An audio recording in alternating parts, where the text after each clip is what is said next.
Good morning. Thanks, Kelsey, so much. I am super excited not only about this topic, but for the questions and the dialogue that we will get throughout. So do not, as Kelsey mentioned, hesitate to, as you think of things, share those out. So firstly, as we get started, a little bit about who am I. I have been with the Stoneridge team since December of 2016, so about a year and a half. When I joined the team, there were about 60 employees, and my areas of focus are in recruiting, benefits, performance management, policy, compensation, retention, and just overall engagement and culture. It's an exciting role, one that I absolutely love. And prior to joining the Stoneridge team, I had worked with a consulting practice in the technology space in town as well. So had some good knowledge of what our business was and what I was getting into. A little bit about who we are as a company. So Stoneridge Software is a unique Microsoft Gold partner. And what that means is we specialize in Microsoft Dynamics 365, AX, NAV, GP, and CRM. So essentially what that means is we're able to be a software provider to any type of business in the way of helping them with their customer service systems, their financial systems. There's just a wide array of offerings that we can provide to different businesses to help make their efficiencies a whole lot more effective. And so we've been around for just about 6 years this fall. And as I mentioned, when I started a year and a half ago, we were just over 60 employees, and today we're right around 130. So we've had some pretty substantial growth in the last year and a half, adding almost close to actually 40 employees this year in 2018. So we are positioned in a way that is very unique. It's very aggressive in the growth front. And so as we talk about some of these ideas, it's always kind of helpful to keep in mind the trajectory of growth of where we're at as a business and certainly tie that into your individual companies and where you're at as well. And there's going to be, I think, a lot of different translations in the way that regardless of if you're plateaued and you're at a place where you are not growing aggressively, you can still find value in putting these and implementing these into your businesses. So let's dive in. First kind of key question before we get into the actual ideas and tips is, why do we care about corporate culture? And the interesting thing is it's such a fuzzy concept. You know, oftentimes folks will think of a pool table or bringing a pet to work as ways of enhancing company culture, when in fact it basically refers to the way that the values and the actions of both the managers and the employees create a unique business environment. Now that may include pets, but more oftentimes it doesn't. And so to better explain the impact of company culture, I'm going to use various ways that we at Stoneridge Software approach and illustrate. So here is 20 practical, budget-friendly ideas for enhancing company culture. Idea number one, good news, this is a free idea, and really, in my opinion, it's probably the most important.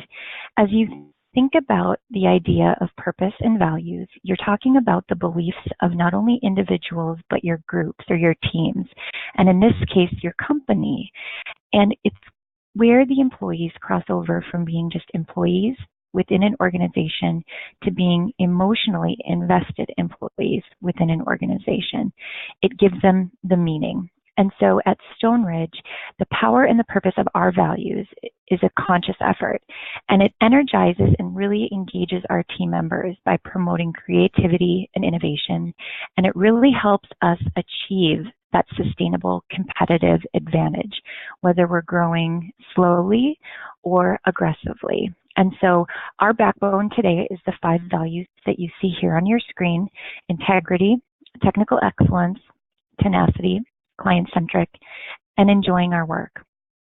A couple of other just unique things that we thread through integrating these into our company is at the very beginning of the hiring process, when we are evaluating candidates for open positions. We're asking questions in the very first interview to really get at the core of whether what we offer in the way of purpose and values is a fit or a match. It's going to tell us very early on if they will be successful within our environment. So questions like, describe how you have fun at work, is a direct correlation to how they enjoy their work. The other tip that I would suggest as part of purpose and values is continuous evaluation.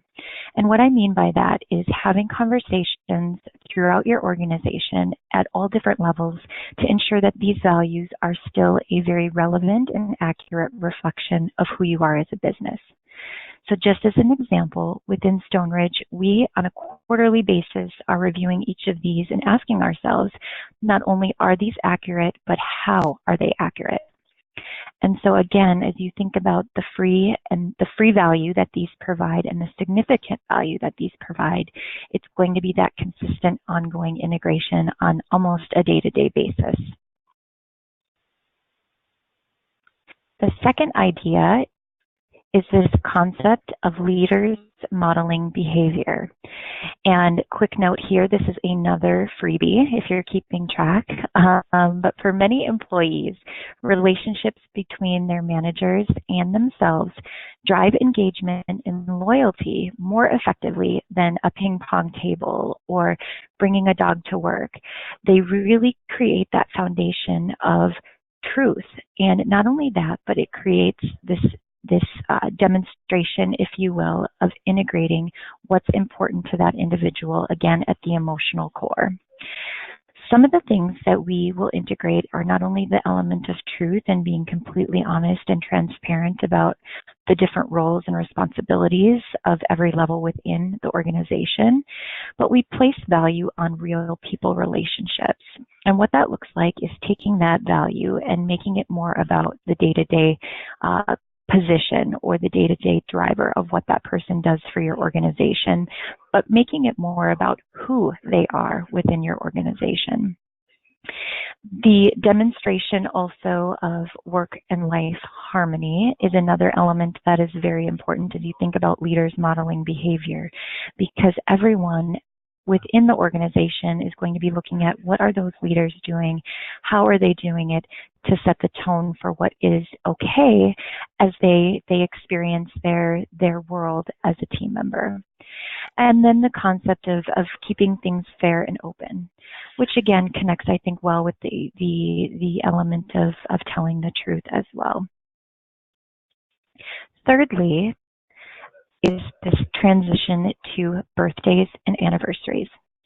When you can make an employee feel special for the day by demonstrating that you care, you can boost their morale and motivation while increasing productivity. And this is a very simple, again, free form oftentimes of recognition, one that is going to be completely separate from a job being well done or a task-related thank you that will resonate with that employee for oftentimes months and years beyond the actual day. So some suggestions that we do here at Stoneridge is personal emails get sent on the day of the anniversary and birthday. We are also a big fan of the old-fashioned handwritten cards and will often provide to our team members the cards for them to fill out to just, again, recognize and acknowledge each other. There's the opportunity to share a meal together, and then this idea as well of sharing stories. One of the coolest things that has come from this concept is when you can look at and acknowledge an employee who has been there, in our case, from the beginning, and ask them to describe the evolution of their experience from their first day to today. It's incredible what you can learn, what you can see and share that instills excitement amongst other people as well. And you may, depending upon your organization, have individuals who have been with your team for much longer than 5 years. Maybe it's 10, 20 or more. Just the idea to share those evolutionary times and progress of your organization is cause for celebration. As we transition here, I do want to interject as part of the research for this talk some of the really inspiring quotes that were found, and this is certainly one of them. When you support causes that your people are already passionate about, you send a clear message that their interests and ideas matter. As we look to idea or tip number 4, it's important to know that studies have repeatedly shown that doing good deeds for others is good for the soul. In fact, those who are feeling down and out can really benefit from doing something to improve another person's way of life. And so idea number 4 that I'd like to suggest today is for businesses to look at the idea of implementing this concept of charitable giving. Charitable giving not only has an added benefit, it provides networking and certainly marketing opportunities, but it also increases your business's presence within the communities in which you operate. When people can see your individuals out doing good in the community, it sends a message that you care.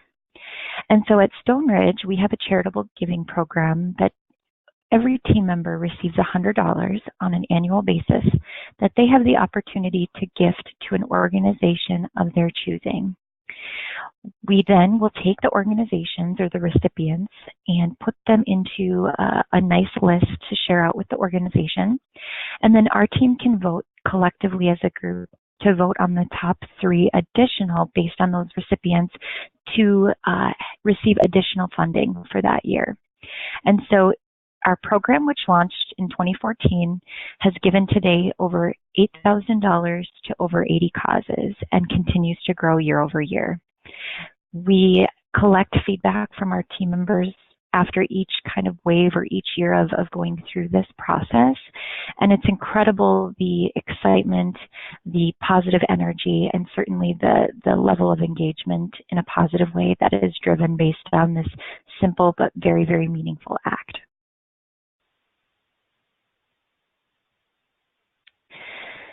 Fifth is this concept of flexibility.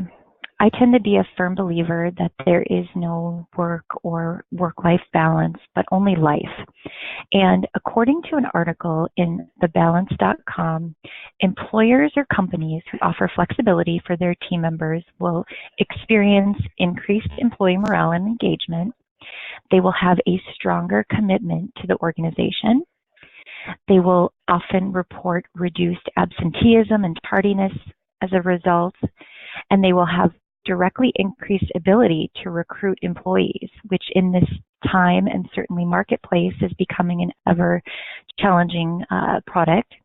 And it allows people to work when they accomplish the most and feel the freshest and quite honestly enjoy working. For example, you may have team members who are the most productive in the morning compared to those who work better at night. And so flexibility, again, will allow for them to work at their optimal achievement or performance.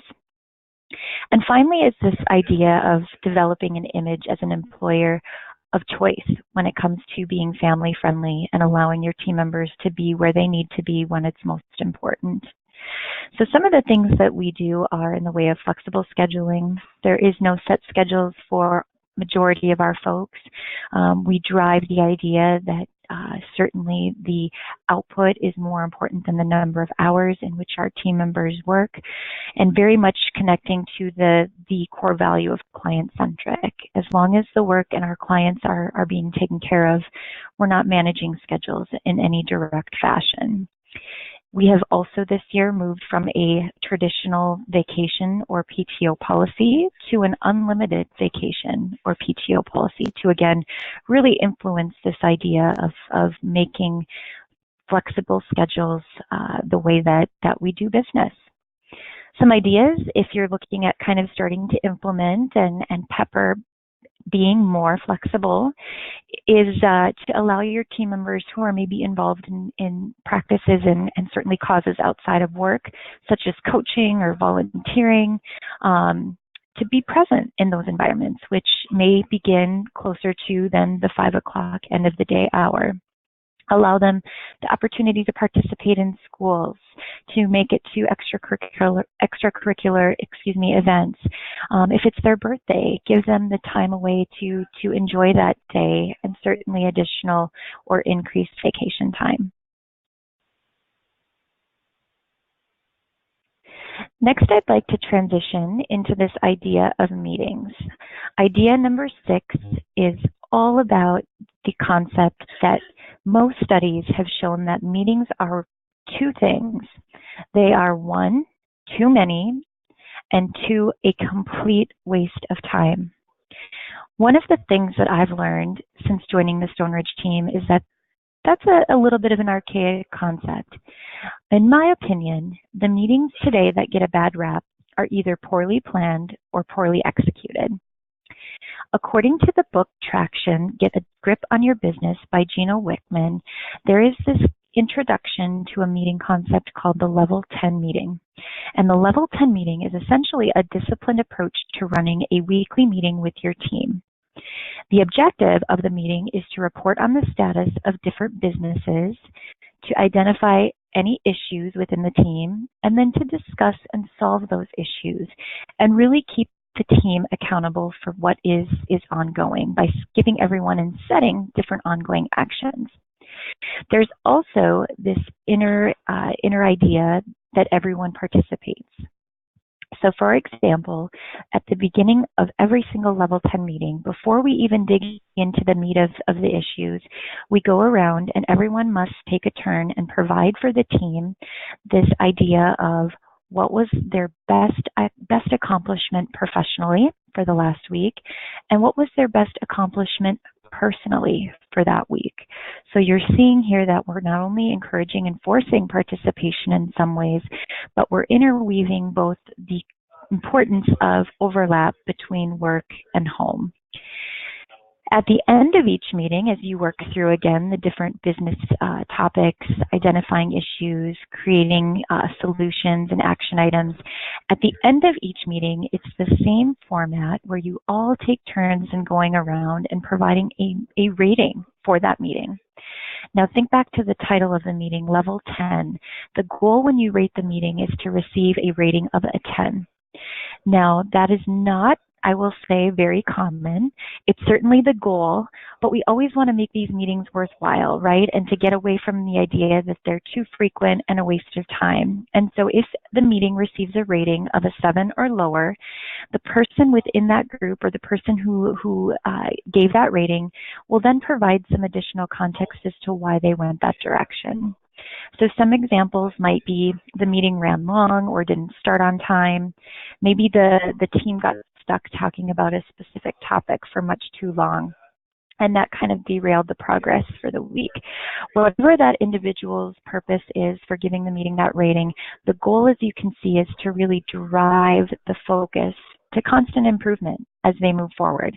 And it creates also that level of consistency so that as you come into that weekly meeting, you know the format, you know what to expect, you know that if you have issues that you want to bring to the surface or to the table, that this is the one certainly time during the week that you can do it and have a very dedicated focus of working things through. And it also, again, eliminates the fact of folks showing up to meet simply for the sake of meeting. This is a big topic, so I was just going to segue into a pause to see if we had any questions. Oh, perfect. Well, great timing. We just had a quick question come in just on that team participation in meetings. Do you feel that people feel forced or influenced by other people's ratings? Is that ever a challenge that you come across? That's a great question. And yes, I think certainly, especially as this is maybe rolled out to your team, people are a little bit nervous or uncomfortable about, creating conflict, or they might not know what to even expect. And like any type of rating scale, everyone typically has a little bit of a different benchmark as well. And so if that's an area of concern for you as the moderator of the Level 10 meeting or the leader of the meeting, another way that you could go about getting some pretty direct and honest feedback is by having your team members write down their rating in advance of sharing it out. And so that way, if the first person who rates gives it a 9, you're not running into a groupthink situation with everyone subsequently rating it the same. Perfect. Thank you. Great question. Any other questions at this point before we continue on? Not at this time. Great. So as we move forward, there's this idea that more than 80% of those businesses who offered paid family leave reported a positive impact on employee morale, and more than 70% reported an increase in productivity. This was a research conducted by the Boston Consulting Group. Additionally, as I dug into this specific topic, I found another article in Business Insider that said only 12% of American companies today offer paid parental leave. And I want to be clear about that. That isn't short-term disability. This is paid parental leave. 12%. In my opinion, the support of parents should not be a matter of luck, but rather a matter of course. So our idea, or tip number 7 for today, is the concept of paid family leave. One of the things that Stoneridge has been able to incorporate for our moms is 12 weeks, and for our dads and adoption parents, 4 weeks. And we are not big companies that can open up our wallets, certainly for unlimited parental leave. So it's harder, which I understand, for some of our companies who are smaller to accommodate. And so if this isn't an area that you feel like you can really advance within, I encourage you to take a look at our offerings, which again is we are a small but growing company, and think about maybe cutting that in half or breaking up the leave if you can't necessarily accommodate a 12-week or a 4-week break in business. The dividends in the research that you'll find will pay back immensely in the way of employee engagement and certainly satisfaction. And to be one of the top 12% of companies within the USA doing this, it will completely set you apart from your competition. Idea number 8 this morning is first day biographies. When most employers think of onboarding new employees, I think it's very easy to go to a list of to-dos focused on paperwork, meeting and introductions, completing that office tour, benefit enrollments, and other just very traditional first day tasks. But what's often ignored is a plan that focuses on making the employee feel welcomed, appreciated, and part of the organization's culture as soon as possible. One of the things that we've been able to really integrate at Stoneridge Software is sending out an email company-wide the very first day of the employee's start. What this does is it serves as an immediate intro and icebreaker to that individual by painting a picture for our entire team of who this individual is, not only professionally based on the skills and experience and education that they're bringing in, but there's more of an extreme focus on who they are outside of work. And this is information that we collect prior to that employee's first day. So we'll ask things like their family, what are their favorite shows, foods, hobbies, all of those kinds of things, and we integrate those into that first day bio. And it's very, very entertaining because the minute that we are able to click send on that email, you will hear this natural pull of people walking over to that new employee, introducing themselves and, talking about these shared interests in the way of shows or places they've traveled to or interests. And so this one, again, a very easy and free thing to integrate that really does add a lot of meaning. Number 9, lighthearted recognition. According to thebalance.com, people who feel appreciated are more positive not only about themselves and their ability to contribute, but they are potentially your best employees. One of the things I'd like to encourage each of you today to do is to consider putting together an event or program that beats at the heartstrings of these lighthearted recognition pieces. And so at Stoneridge, we've been able to put together this program not only on a weekly basis called Kudos. And so every week we have a company call and we kick off that call each week by giving pats on the back virtually to people who have done a great job throughout the course of the week. It can be putting in extra effort in the way of a client engagement. It can be helping out each other internally amongst the team. It can be staying late, coming in early. There is no limit in the way of what the recognition on a weekly basis can do. And we've had really successful luck and participation in keeping that going as well. Secondly, what I'd like to place some emphasis on is this concept of an awards show, so to speak. The Stony Awards is an annual recognition, and if anyone is a fan of The Office, there's a similar concept showcased in season 1 called the Dundies. And essentially what it is a completely nominated, lighthearted reward, essentially, where we recognize our team members for things that we've maybe observed within the workplace, but are likely not in any way, shape, or form related to what that individual's performance or work is within the organization. And so some of the things that we've recognized folks for are the Reverse Commuter Award. We've got also an incredible cube dancer who we felt needed some well-deserving recognition. We do have a handful of team members who work from home, and so we tend to like to showcase who is a pet lover and has a pet lover who likes to show that they are on the call, conference call as well. And so it's one of those ways that you can really integrate fun into the workplace. And really the only thing that would be holding you back from the creation of either of these types of programs is creativity. As we continue to transition, I want to suggest this idea of creating collisions, or as you see here, chance encounters, completely unplanned interactions between knowledge workers, both inside and out of the organization, that really improve performance. And today's workplaces, as you'll likely see and feel, are becoming more isolated, and as a consequence, less productive. So with this idea of collaborative workspaces, employees can motivate each other and really benefit from a fast-paced working environment. Idea number 10 is collaborative workspaces. When you can create these, again, unplanned collisions, you're going to create essentially a melting pot for new ideas. When you can work alongside and interact alongside people with different backgrounds and from different fields, what you're doing, whether you know it, believe it or not, is you're bringing a fresh perspective to a problem or to your work. Many times what we've seen is team members that are experiencing challenges or problems.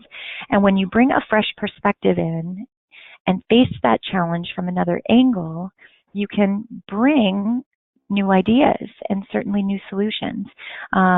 It's kind of like the saying, the whole can always be greater than the sum of its parts. So other things, as you see here, ideas that you can do to start integrating those. Other benefits, just to continue to share, would be better office health. Workspaces that encourage collaboration were shown to reduce stress and certainly depression while boosting overall mood.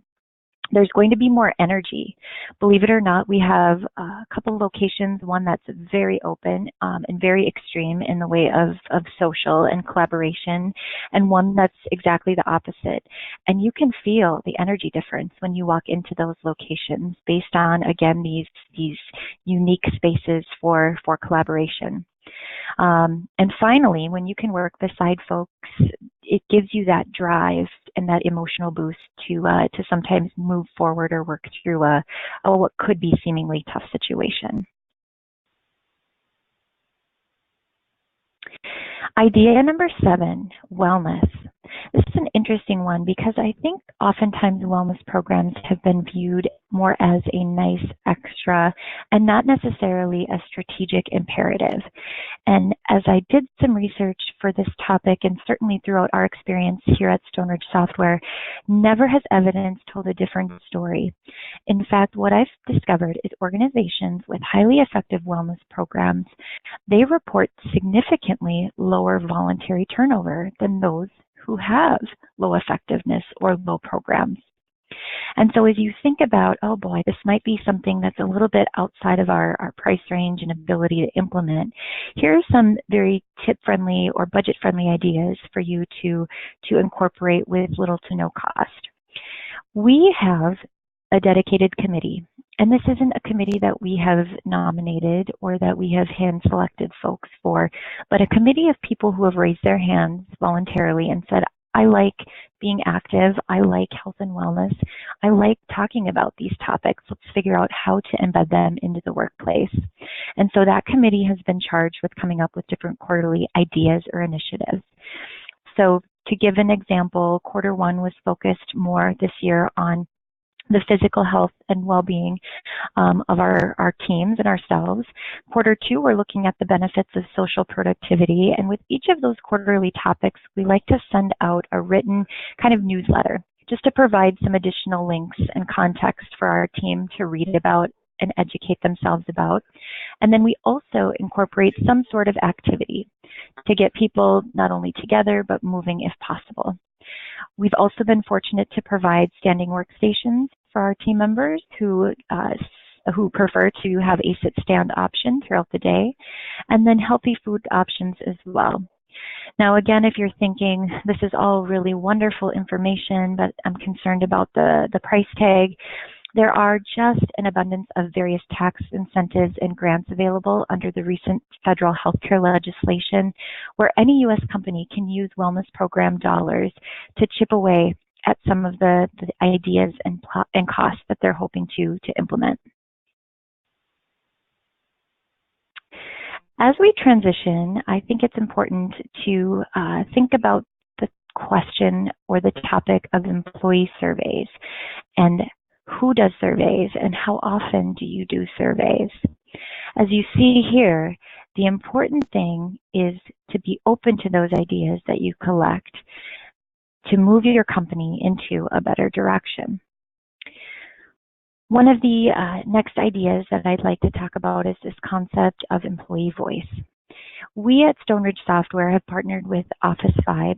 They are an employee survey software that contains well over 100 backed by science questions, and each of those questions measures 10 key metrics on employee engagement. It is a 100% confidential survey. They take anonymity very seriously, and individual responses are never exposed. In fact, they are aggregated results that are presented so that organizations can have information they need to take action and improve. The timeliness in which we get feedback through this specific system is weekly. And so it's one email with 5 questions per week that is auto-generated through this software that again pulls at the feedback of each of our team members to learn what is working and, more importantly, what is not working that we can learn about, adapt, and make changes as we move forward. If you're looking at kind of, again, that $15 per user price tag, thinking that might be a little bit, again, outside of what our budget can allow for, there are a lot of online free survey tools that you can certainly utilize.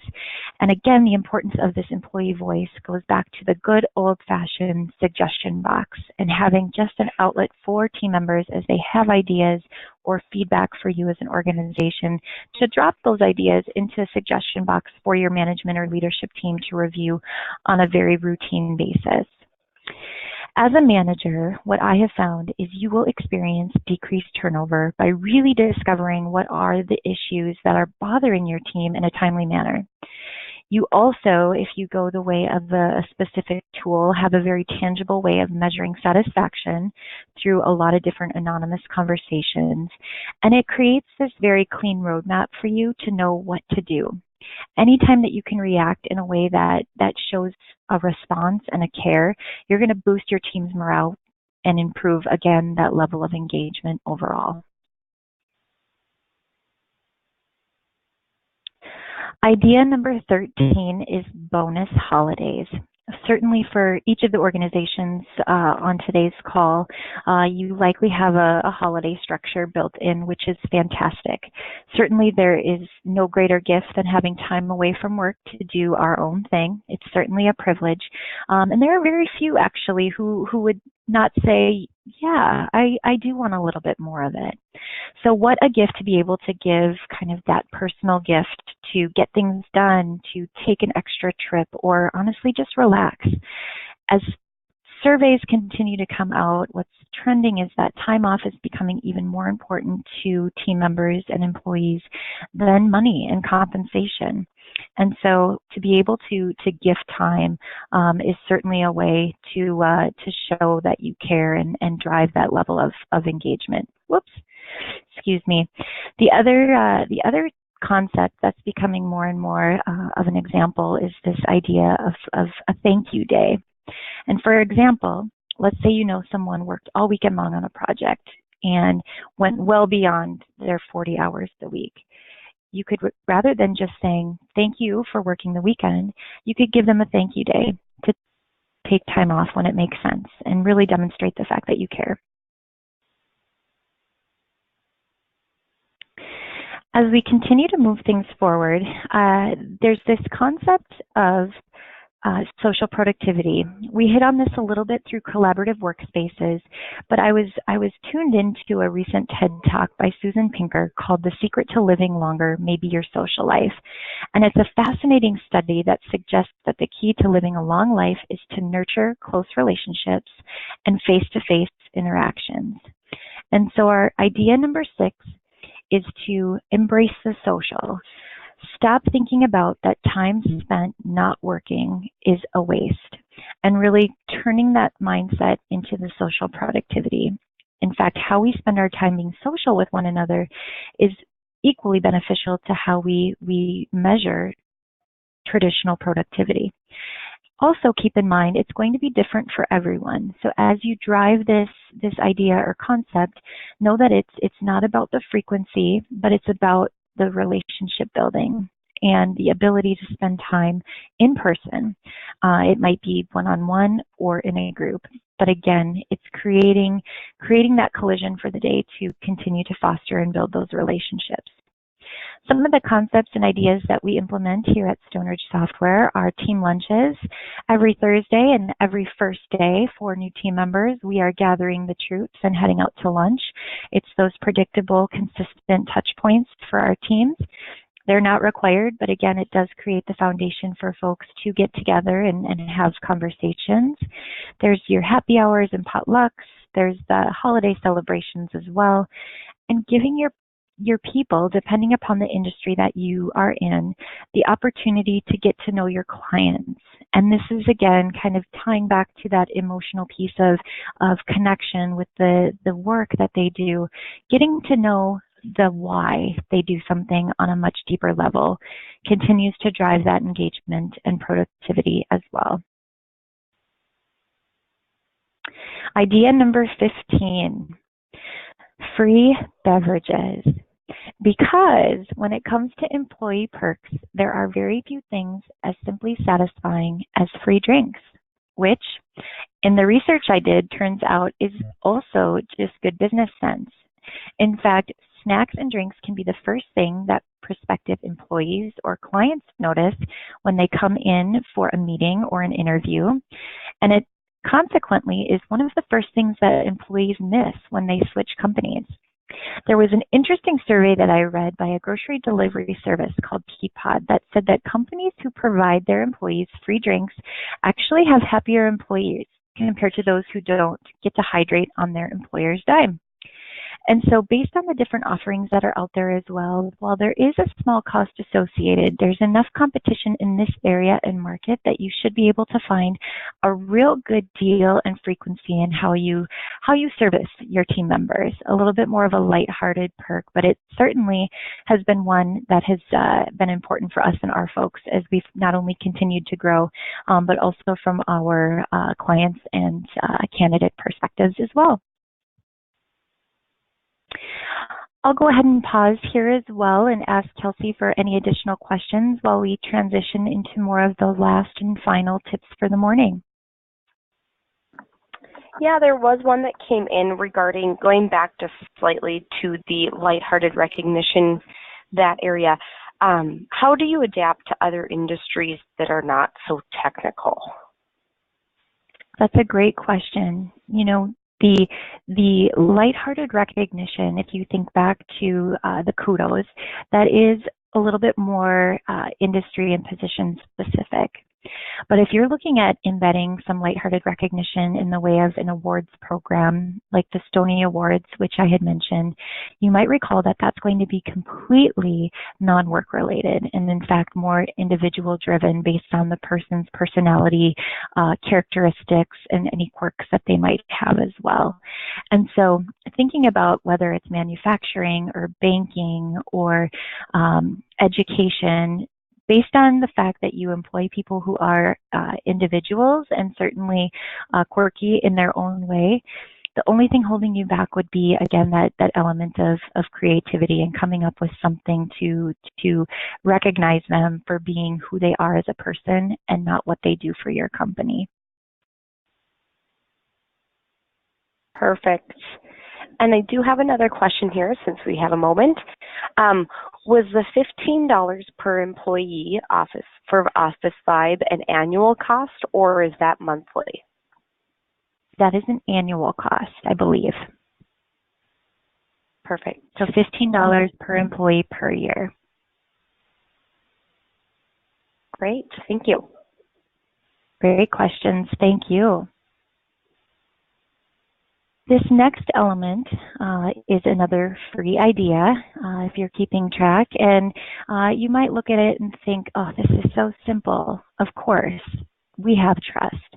And it's one of those things I think and would agree with everyone to some degree should have to some element, but it's one of those things I think oftentimes employers look at and want their team members to earn. Right? You have to earn trust. You have to earn the ability to, have the flexibility. And for us, it's just not that way. Anytime someone says yes to joining our team, one of the things that we offer is that they get the opportunity, but they also get all the trust. And so what that looks like is some of the ways that we've been able to build and establish trust, both equally as important at low to no cost, is encouraging this concept of sharing information. So we meet together collectively as an entire organization on a quarterly information. And within each of those connects, we are in the know as to what the cash flow is. We know what the hiring projections are and what the key initiatives are for the quarter. There is no information that is not shared with the exception of payroll. We are very honest and open with our team members. Additionally, we do have a no receipts policy on expenses, and so if your receipt is under $75, there is no need to submit a specific receipt on expenses. We have the trust in our folks that they're utilizing their corporate credit cards and their spending in a way that is ethical and certainly full of integrity. And then the concept of flexibility, certainly not only the work anywhere, but certainly anytime, and placing the focus on the outcome and the product and not the hours worked. And then finally, the idea of helping yourself and helping you and your future. I hear a lot through new employee organizations on this specific topic that many organizations that they're coming from, they don't feel that they have the trust to explore other career options, that they have to actually leave that organization to have those experiences. And we would rather have one of our best team members who is amazing at what he or she does explore another avenue within Stoneridge than feel that they have to leave to go have that experience.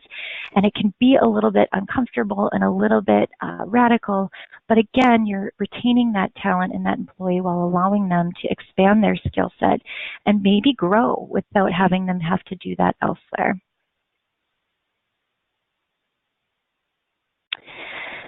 Tip or idea number 17, swag. This is a slang term I like to say for the stuff we all get. It's a promotional term that's used to describe different items that are given away in the form of advertising. So it can be an imprinted item branded with your company's name and logo and certainly colors. And so one of the things that we offer in the way of swag is for our new hires. They all receive a Stoneridge software branded backpack or computer bag. We offer them a t-shirt and jacket. They are receiving a water bottle and some branded notebooks and pens. In fact, as we've been doing orientation, at least throughout the first few months of 2018, it's more common than not that employees walk in on that first day, see this mound of swag, and they pull their phones out and take a picture, and they send it to family and friends, and they're posting it on socials. And you're getting this message and this brand is an employer who really cares and who really wants to make an incredible first impression. Secondly is this concept of an online store. There are a ton of different vendors out there today that want to take your logo, put it on a bunch of their merchandise, create this online space, and just create a very easy avenue for your folks to go out and pick up different items that they would be of interest. The other important things to note too are the ambassadors that are being created in the way of marketing your organization. I have to say there's nothing more cool than walking through an elementary school in the wintertime and seeing a child with a Stoneridge software stocking hat on. So you're getting that word out there about who your business is in all different areas and demographics, which also feels good.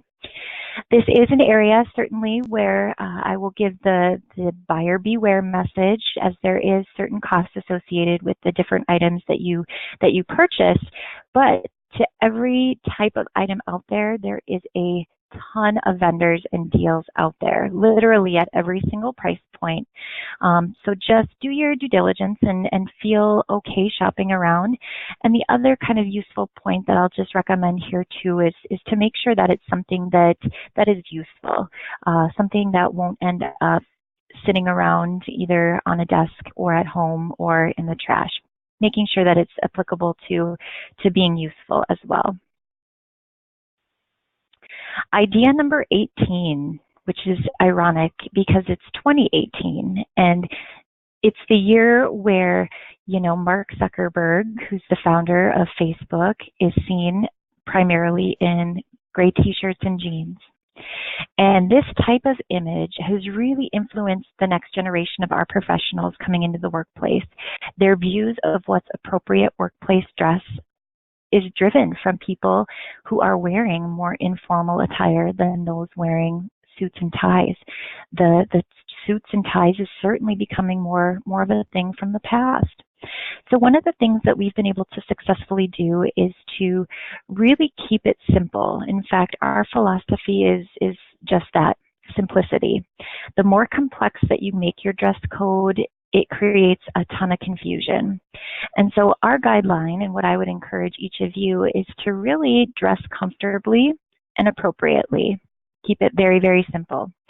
And start at the top.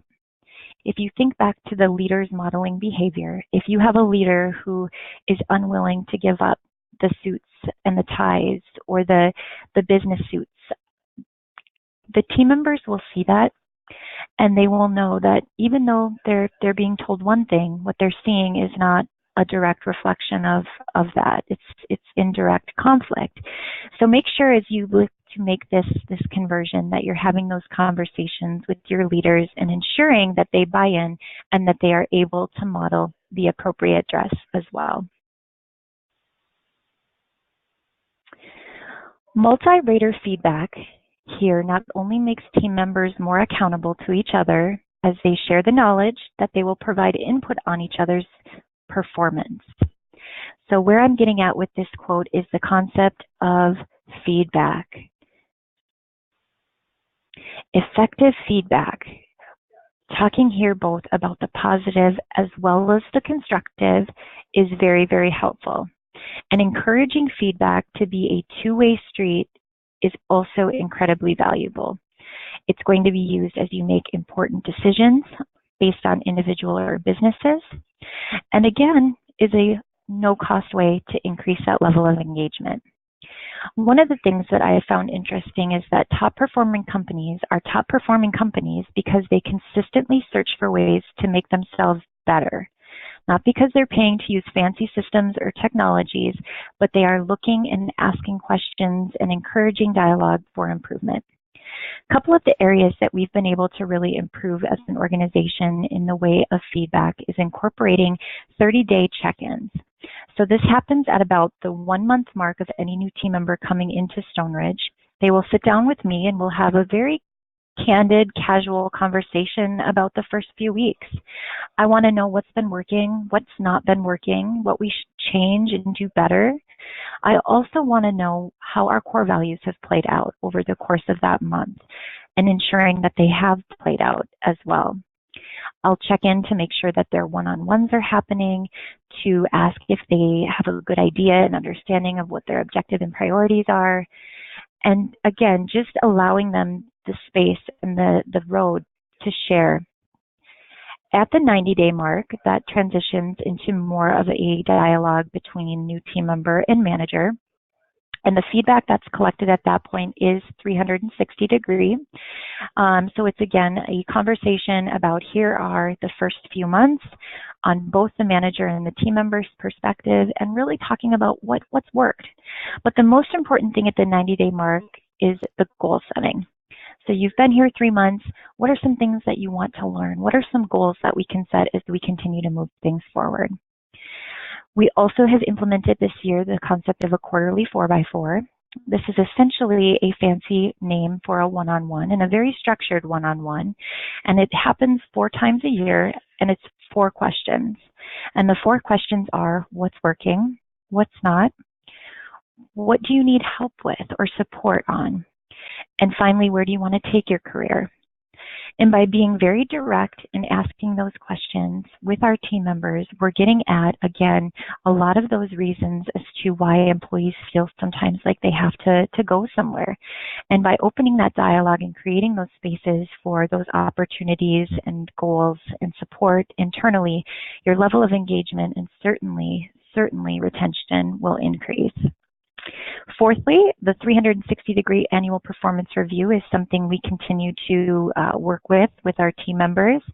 You'll find a lot of research out there recently that suggests doing completely away with the annual review, and I would challenge you to rethink that concept and maybe simplifying. And that's what we've been able to do over the course of the last couple of years, is make a review that traditionally was 50 questions and bring it down to maybe 10. And when you can bring it down to 10, it doesn't feel like such a daunting task for either the manager, or if you're gathering 360-degree feedback from team members, which I highly encourage you to do, or you're doing self-assessment. It's that full picture review. You're actually really going to get some good participation and some even more valuable feedback. So simplify. And then the consistent one-on-ones. I mentioned that in the 30-day check, I want to ensure that they're happening. We do poll our team members as well to make sure that this is something that continues to happen. I think we all know that our business needs get busy. As we get busy with individuals, we certainly want to make sure that this isn't something that becomes an afterthought or a cancellation. And lastly, professional development. You know, I feel that as the world keeps growing and we keep learning, this is something that we have to keep supporting as well. And there's many recent research out there conducted found that the main way for employees to not only be productive and achieve their goals is to give them the opportunity for continuous learning.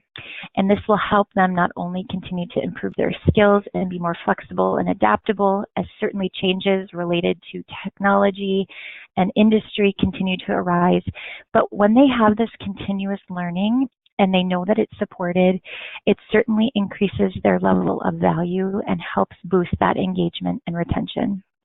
And a few of the ideas that we at Stoneridge Software have been able to do is really define career paths, and that connects nicely with the previous idea of having very defined conversations and establishing goals, but embedding technology into your world as well. Don't be afraid of webinars like today, or if you've got folks who maybe aren't in your office who are experts, be a video conferencing and create those spaces for interact by using each other. And then network. Never stop learning, because life never stops teaching.